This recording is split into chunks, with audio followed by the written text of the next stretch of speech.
Good evening दोस्तों आज हम इस आर्टिकल का विश्लेषण करेंगे कि जर्मनी के फॉरेन मिनिस्टर ने कहा है कि India is not a China replacement. India Germany के लिए वैल्यू रखता है, न कि वह चाइना का रिप्लेसमेंट है।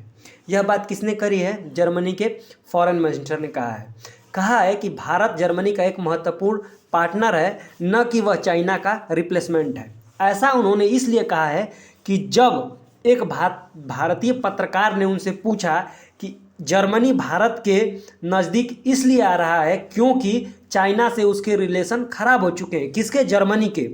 और पूरे एशिया में चाइना के बाद भारत ही दूसरी बड़ी शक्ति और पावरफुल कंट्री है। तो आप इंडो पैसिफिक रीजन में अपनी ट्रेड इंक्रीज करने के लिए ऐसा कर रहे हो।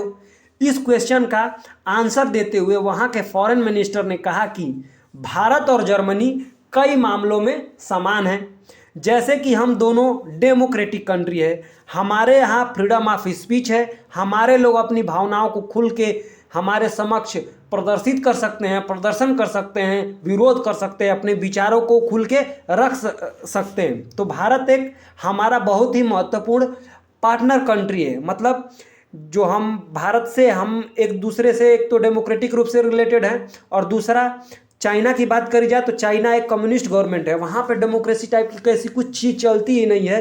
तो भारत और चाइना बहुत ही हमारे एक दूसरे के लिए बहुत ही अलग हैं। भारत हमारे लिए वैल्यू रखता है, न कि भारत किसका? चाइना का रिप्लेसमेंट है।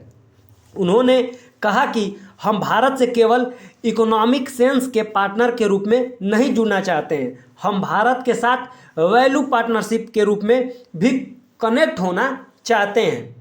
जर्मनी के फॉरेन मिनिस्टर ने भारत यात्रा पर आए हैं, जर्मनी के फॉरेन मिनिस्टर, तो उन्होंने डील करा है भारत के साथ, और यह डील बहुत ही महत्वपूर्ण डील है, क्योंकि यह डील जो हुई है the migration of mobility partnership, यह डील हुई है भारत और किसके बीच? जर्मनी के बीच। इस पार्टनरशिप के तहत दोनों कंट्री अपने यहाँ के स्टूडेंट्स को एक दूसरे के यहाँ स्टडी करने के लिए चूज करेंगे या फिर भेजेंगे।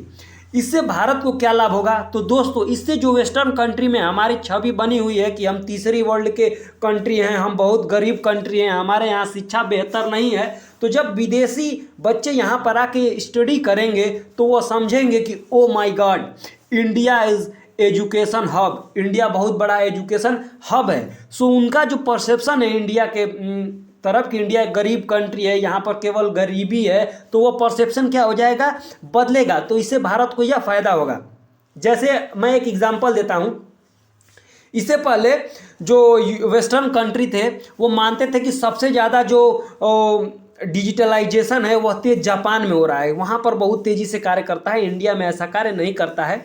तो जब जर्मनी के फॉरेन मिनिस्टर इंडिया में आए और इंडिया के डिजिटलाइजेशन को देखा तो वो बहुत प्रभावित हुए, क्योंकि यहाँ आने के बाद वे एक शॉप में गए और वहाँ उन्होंने कुछ चीज़ें परचेस करी, और जब वे उनका पेमेंट करी किससे? भारतीय यूपीआई से, तो वह बहुत जल्दी हो रहा था, जिससे वो बहुत प्रभावित हुई। और उन्होंने कहा कि हमें भारत के डिजिटलाइजेशन और जो आवागमन मार्ग है, जो हमारा आवागमन मार्ग है, मेट्रो चाहे रोड जो हमने विकसित करी है, उससे जर्मनी को कुछ सीखना चाहिए। मतलब वो कह रही हैं कि भारत से जर्मनी को डिजिटलाइजेशन में कुछ सीखना चाहिए, क्योंकि डिजिटलाइजेशन में हम क्या हैं? हम जर्मनी को पछाड़ चुके हैं बहुत तेज़ी से। तो उन्होंने ऐसा कहा है। यह जो पार्टनरशिप हुई है किसके बीच?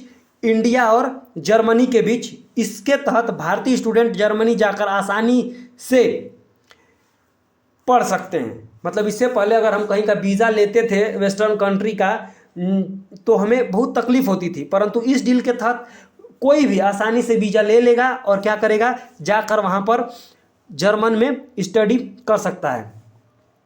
अब ऐसा नहीं होगा कि अगर हम वीज़ा लें तो 2-3 साल बाद मिले, ऐसा नहीं होगा। अगर आप वीज़ा लेते हैं और आप the migration of mobility partnership के तहत आप अगर ब्रिलियंट स्टूडेंट हो तो आपको दोस्तों क्या प्रोवाइड किया जाएगा?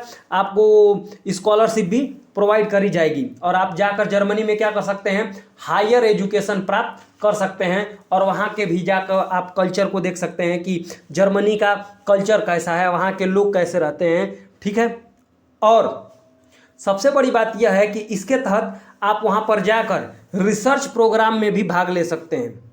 इसमें भारत को ही लाभ है, क्योंकि हमें पता है कि जो जर्मनी कंट्री है फिजिक्स में बोले तो साइंस में वो बहुत तेज है। आपको पता होना चाहिए कि जो वर्ल्ड वार सेकेंड हुआ था उसमें हिटलर ने 1939 में ही जर्मनी को आदेश दे दिया था परमाणु बम बनाने के लिए।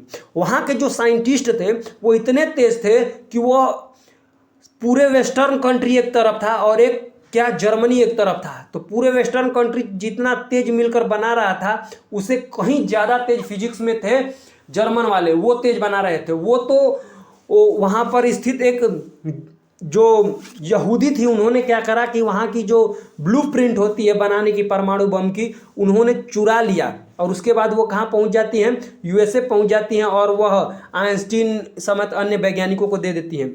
मतलब वो ब्लूप्रिंट होता है किसका, परमाणु बम के कार्य करने का, कैसे वो कार्य करता है। उसके बाद सब क्या करते हैं कि परमाणु बम बना लेते हैं। तो क्या जर्मनी फिजिक्स में आगे है, तो अगर हमारा इस डील के तहत अगर हम जर्मनी जाते हैं और वहाँ रिसर्च प्रोग्राम में हिस्सा लेते हैं तो निश्चित तौर पर क्या होगा कि हमारी जो विकास होगी फिजिक्स में या साइंस में वह बहुत तेज़ी से होगी दोस्तों। इसके अलावा इस डील से दोनों देशों के बीच टूरिस्ट आवागमन आसानी से हो सकेगा। लोग एक दूसरे के पास जा सकते हैं, वहाँ पर जाकर वो क्या कर सकते हैं, घूम सकते हैं, देख सकते हैं दोस्तों। तो यही डील हुई है भारत और जर्मनी के बीच, जो कि जर्मन के फॉरेन मिनिस्टर इंडिया आए हुए थे। तो दोस्तों होप करता हूँ दोस्तों आपको यह विश्लेषण अच्छा लगा हो।